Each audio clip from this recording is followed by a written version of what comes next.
Welcome back बच्चों। Engineers gateway के इस यूट्यूब प्लेटफॉर्म पर इंजीनियरिंग फिजिक्स की जो मिनी कैप्सूल सीरीज है उसमें मैं एक बार फिर से आपका स्वागत करता हूं।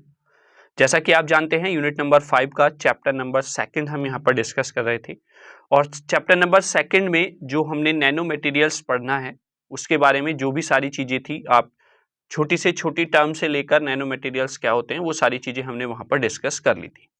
अब हम बात करते हैं जो नैनो मटेरियल्स बनाते हैं वो किस अप्रोच से या किस टेक्निक से, किस मेथड के हिसाब से हम उसको डिज़ाइन करते हैं, उस पर हम यहाँ पर बात करने वाले हैं। तो जैसा कि आप यहाँ पर देख रहे होंगे, आज जो हम डिस्कस करेंगे टॉप डाउन अप्रोच के बारे में यहाँ पर डिस्कस करने वाले हैं।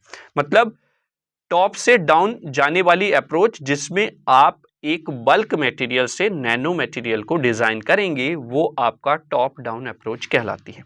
फॉर एग्जाम्पल इसके लिए आप साइड में डायग्राम भी देख रहे होंगे। इस डायग्राम को समझने से पहले हम एक जो जनरल एग्जाम्पल आप देखते हैं, एक अगर आप देखें बहुत बड़ा पत्थर है, ठीक है, और जो मूर्ति बनाने वाला कलाकार है उसको जब वो पत्थर दिया जाता है और उससे कहा जाता है कि आप इसको इस रूप में कोई सी भी एक इमेज उसको दिखा दी जाती है, पिक्चर के रूप में आपको इसको डिजाइन करना है, तो वो क्या करता है, उसको बड़े मटेरियल को काट कर छोटा रूप दे देता है। और वही आपका क्या है कि टॉप, मतलब ऊपर से हम चले और नीचे तक हम पहुंच गए, दैट मीन्स टॉप से डाउन तक हम पहुंचे, तो ये अप्रोच आपकी टॉप डाउन अप्रोच कहलाएगी। जैसे यहां पर आप देख रहे होंगे डायग्राम में, एक सेकंड, ये आपके पास टॉप पर क्या है, एक बल्क मटेरियल है, जो एक बड़ा पत्थर मैंने आपको एग्जांपल दिया था। अब कोई भी बल्क मटेरियल है वो भी छोटे छोटे पार्टिकल से ही मिलकर बना होता है ना। तो ये बल्क मटेरियल आपके पास है। अब इसको और अच्छे से समझाने के लिए आप यहां पर देख रहे होंगे अंदर भी इसमें छोटे छोटे क्यूब्स बना दिए गए हैं, क्योंकि ये एक क्यूब की फॉर्म है, क्यूबॉइड की फॉर्म है, तो हमने इसके अंदर भी, यानी कि ये छोटे छोटे पार्ट से मिलकर बना है जो कि क्यूब की शेप में ही कहीं ना कहीं उसके अंदर होंगे। जब हमने इसको ब्रेक किया तो it becomes in smaller cube also. अब वो स्मॉल क्यूब जो है बेटा, वो भी किन्हीं छोटे क्यूब से बने हुए होंगे, है ना। तो जब हम एट द एंड पॉइंट पहुंच जाते हैं और हमें जो डिजाइन मिलता है या फिर जो स्ट्रक्चर मिलता है, अगर वो नैनो स्केल पर है, यानी कि 10⁻⁻⁹ मीटर की स्केल पर उसको डिजाइन किया गया है, तो that's called the nano material या nano particles. Is that clear? तो इस तरीके से हम टॉप से कहां पर आ गए हैं, बॉटम पर या फिर डाउन पर, तो that's called the top to down approach. I hope यहां तक आपको क्लियर हुआ होगा टॉप डाउन अप्रोच क्या होती है। डायरेक्टली आपके सिलेबस में दिया हुआ है टॉप डाउन अप्रोच। अब टॉप डाउन अप्रोच के आगे आपका इसी टॉप डाउन अप्रोच पर एक मेथड होता है, केमिकल वेपर डिपोजिशन मेथड, जिसको आप CVD बोलते हैं, ठीक है बेटा, जो कि आपके सिलेबस में दिया हुआ है। वैसे तो बहुत सारी टेक्निक्स होती हैं टॉप टू डाउन अप्रोच में आपके नैनो मटेरियल्स को डिजाइन करने की, लेकिन आपको जो सिलेबस में पढ़ना है वो केमिकल वेपर डिपोजिशन मेथड ही पढ़ना है, या फिर आप इसको कार्बन वेपर डिपोजिशन मेथड भी बोल सकते हैं, ठीक है।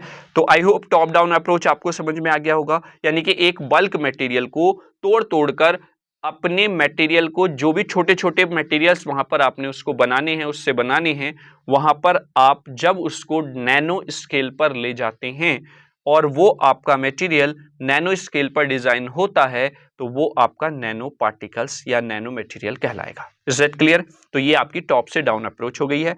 अब आगे अगर मैं बात करूं टॉप डाउन अप्रोच में कार्बन या केमिकल वेपर डिपोजिशन मेथड यानी कि CVD मेथड की, तो उसको हम यहां पर डिस्कस कर लेते हैं। यहां पर फुल फॉर्म ऊपर लिखी हुई है, केमिकल वेपर डिपोजिशन मेथड या कार्बन वेपर डिपोजिशन मेथड, ठीक है।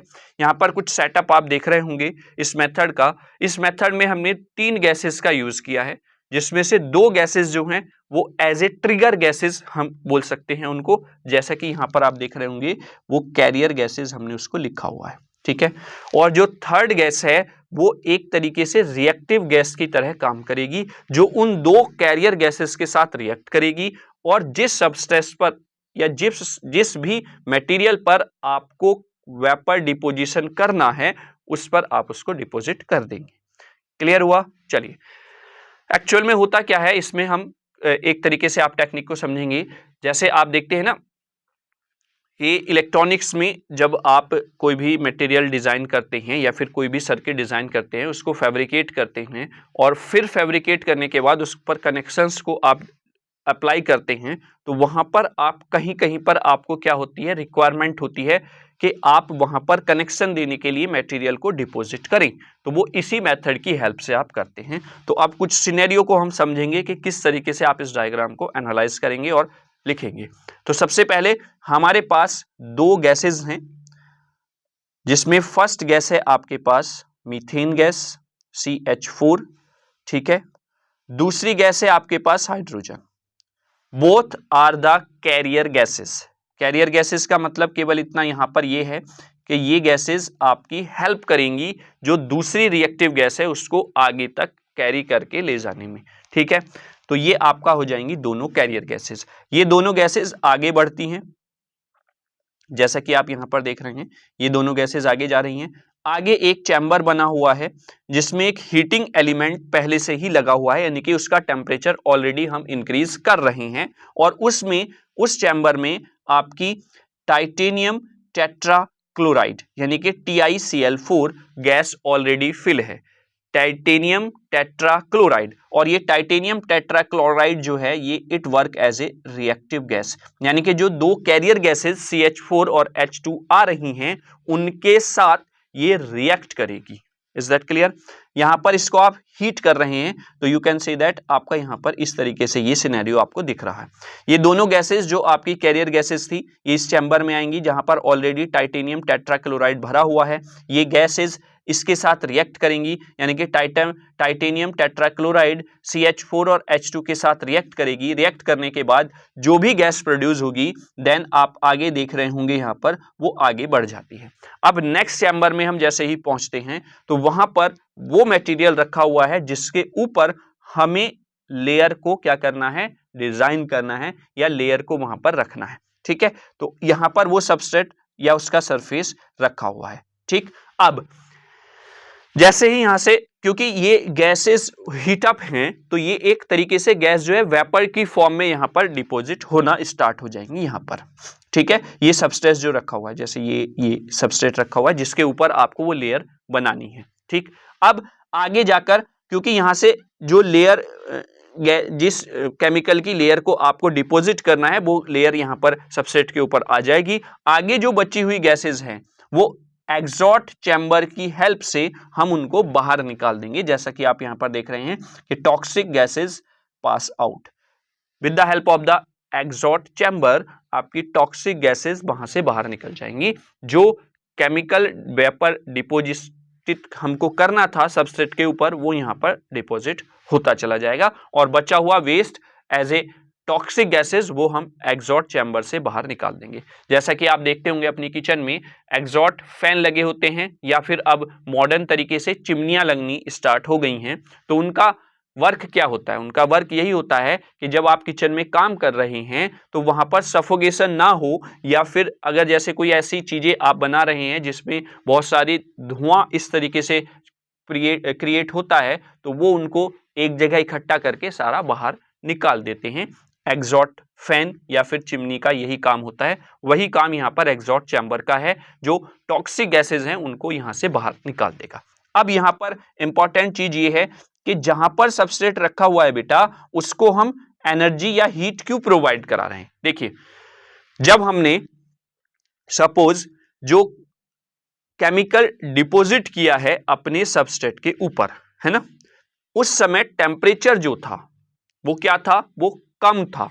अब टेम्परेचर कम था बेटा, तो जब हमने उस सबस्ट्रेट को यानी कि उस मटेरियल को यूज किया तो वहां पर जब हम यूज कर रहे हैं सर्किट में तो वहां पर टेम्परेचर ज्यादा हो रहा है, तो उस सिचुएशन में हो क्या सकता है कि जो केमिकल आपने डिपॉजिट किया है बेटा वो गर्म होने की वजह से पिघल कर पूरे सर्किट को खराब कर सकता है, पूरे सर्किट को डैमेज कर सकता है, शॉर्ट सर्किट कर सकता है।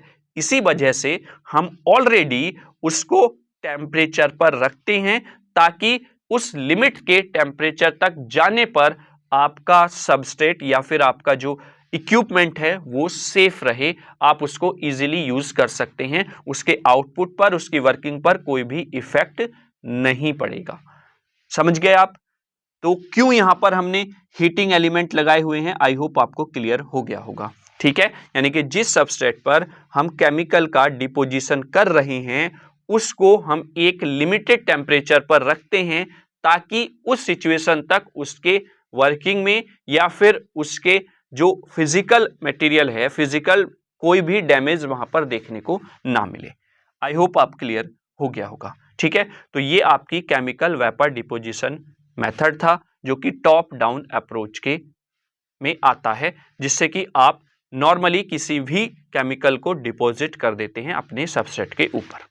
आई होप आपको पूरा स्टेप बाय स्टेप क्लियर हो गया होगा। अब ये होता कैसे है, कुछ स्टेप्स इसमें फॉलो किए जाते हैं वो और हम यहाँ पर डिस्कस कर लेते हैं। बस ये ध्यान रखना है यहाँ पर जो मीथेन गैस है और हाइड्रोजन गैस है वो एज ए कैरियर गैसेस काम करेंगी, और जो टाइटेनियम टेट्राक्लोराइड जो है ये आपकी रिएक्टिव गैस है जो इन दोनों कैरियर गैसेस के साथ रिएक्ट करेगी, वेपराइज्ड होगी और उसको आगे नेक्स्ट चैम्बर में आप डिपोजिट कर देंगे सबस्ट्रेट के ऊपर। ठीक है, चलिए इसमें कुछ पॉइंट्स हैं उनको और हम यहां पर डिस्कस कर लेते हैं। जैसे top down approach CBD method में अगर हम बात करें तो ये एक केमिकल वेपर डिपोजिशन टेक्नोलॉजी है that uses a chemical reaction to deposit a solid material onto a heated surface from a gaseous phase. मतलब गैसेस की फॉर्म में आप सॉलिड मटेरियल पर डिपॉजिट कर रहे हैं from the chemical reaction with the help of chemical reaction, और वो सरफेस हीटेड है,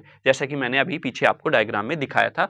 उस चैम्बर में जहां पर सबस्ट्रेट रखा हुआ है वहां पर हम हीटर्स का यूज कर रहे हैं उसको टेम्परेचर देने के लिए। ठीक है, आगे क्या है नेक्स्ट, ए chemical reaction occurs between gaseous और वेपर्स सब्सटेंसेस एट ए गैस फेस और gas solid interface. This reaction form a thin film with high purity and good property on the material surface, है ना। यानी कि ये रिएक्शन होगी और इस रिएक्शन की वजह से जो भी हमारा सॉलिड मटेरियल है उसके ऊपर एक लेयर, थिन लेयर जो है वो प्रोड्यूस हो जाएगी with high purity and good properties on the material surface. Is that clear? I hope top down approach में सीवीडी मेथड के बारे में आपको पता चला होगा। ठीक, अब ये जो इसके स्टेप्स हैं यहां पर तो मैंने स्टेप्स लिख दिए हैं, इनके बारे में अगर आप डिटेल लेक्चर देखना चाहते हैं बेटा तो आप हमारी प्लेलिस्ट में जाएं और यूनिट नंबर 5 की चैप्टर नंबर 2 यानी कि यूनिट नंबर 5 की बेसिकली वैसे मैंने पूरी एक वन शॉट वीडियो भी बनाई हुई है, वहां पर जाकर आप इसको देख सकते हैं। अगर टॉपिक वाइज देखनी है तो टॉपिक वाइज भी आपको सीबीडी मेथड देखने को मिल जाएगा, डिटेल में वहां पर आप इसको देख सकते हैं।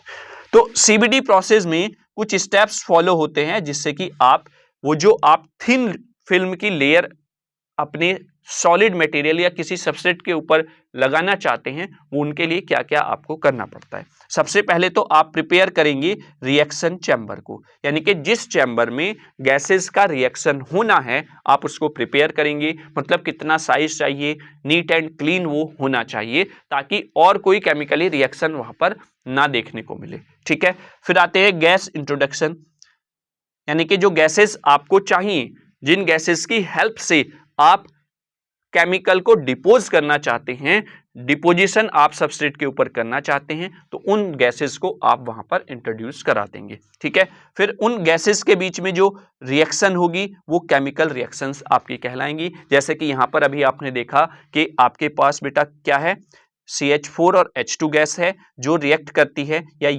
इन गैसेस के साथ रिएक्ट करती है टाइटेनियम टेट्राक्लोराइड, तो यहां पर आपकी रिएक्शन हो रही है। ठीक है, तो वो केमिकल रिएक्शन में आ जाएगी। और फिल्म ग्रोथ का मतलब ये है कि यहां पर आप देख रहे होंगे ना इस सेकंड वाले चैम्बर में बेटा, यहां पर जहां पर सबस्ट्रेट हीटअप हुआ हो रहा है तो यहां पर आपका जो केमिकल है वो डिपॉजिट हो जाता है वेपर की फॉर्म में। ठीक है, तो ये फिल्म की ग्रोथ वहां पर आप इसको कहेंगे। तो ये चारों स्टेप्स वहां पर अच्छे से हमने थ्योरेटिकली फॉर्म में डिस्कस किए हुए हैं। ठीक है, तो ये आपका आज का टॉपिक था टॉप डाउन अप्रोच, और टॉप डाउन अप्रोच में सीवीडी मेथड क्या होता है ये आई होप आपको क्लियर हो गया होगा। कोई भी डाउट हो कमेंट बॉक्स में आप बेहिचक कमेंट कर दीजिए। डिटेल्स में वीडियो पढ़ने के लिए आप हमारी प्लेलिस्ट पे जाइए यूट्यूब चैनल की, वहां पर आपको यूनिट वाइज प्लेलिस्ट बनी हुई मिल जाएगी, उसमें वन शूट वीडियोस भी हैं उस यूनिट की, और टॉपिक वाइज भी आपको वहां पर मटेरियल देखने को मिल जाएगा बेटा। वीडियो अगर अच्छा लगा है बेटा तो ये थंब वाला बटन आप जरूर प्रेस कर दें। अगर आप हमारे चैनल पर नए विजिट किए हुए हैं तो आप चैनल को सब्सक्राइब जरूर कर लें, बेल आइकन को प्रेस कर लें, ताकि समय समय पर जो वीडियोज हम अपलोड करते हैं उनका नोटिफिकेशन आपको मिलता रहे। बस आप हमारी हेल्प, हमारी मदद केवल और केवल इस तरीके से कर सकते हैं, बस आप वीडियो को ज्यादा से ज्यादा बच्चों तक पहुंचाएं, ज्यादा से ज्यादा स्टूडेंट्स तक शेयर करें, ताकि सभी बच्चे लाभ उठा सकें। और मैं हर बार की तरह फिर से आपसे कहना चाहूंगा बेटा कि वीडियो आपको वहां पर शेयर करनी है जहां पर इसका बेनिफिट हो, या तो कोई बीएससी का स्टूडेंट हो या फिर कोई बीटेक का स्टूडेंट हो। अगर वहां पर आप शेयर करेंगे तो वो बेस्ट रहेगा। ऐसा नहीं कि आप अपने फैमिली मेंबर्स सबको शेयर करते फिर रहे हैं, उससे बेनिफिट नहीं होगा बेटा। मोटिव है कि हर बच्चे तक जानकारी पहुंच सके, कि ताकि सभी बच्चे अपनी तैयारी को बेहतर बना सकें। ठीक है, तो आई होप आपने लेक्चर को एंजॉय किया होगा। तो अगले वीडियो में जो मिनी कैप्सूल सीरीज की है, इसकी अगली वीडियो में हम बात करेंगे डाउन टू टॉप अप्रोच या बॉटम टू अप अप्रोच की, जिसमें हम सोल जेल मेथड के बारे में डिस्कस करेंगे। ठीक है, तो चलिए तब तक के लिए अगर कोई भी डाउट, कोई भी सजेशन है तो कमेंट बॉक्स में आप कमेंट कर दीजिए। Thank you so much.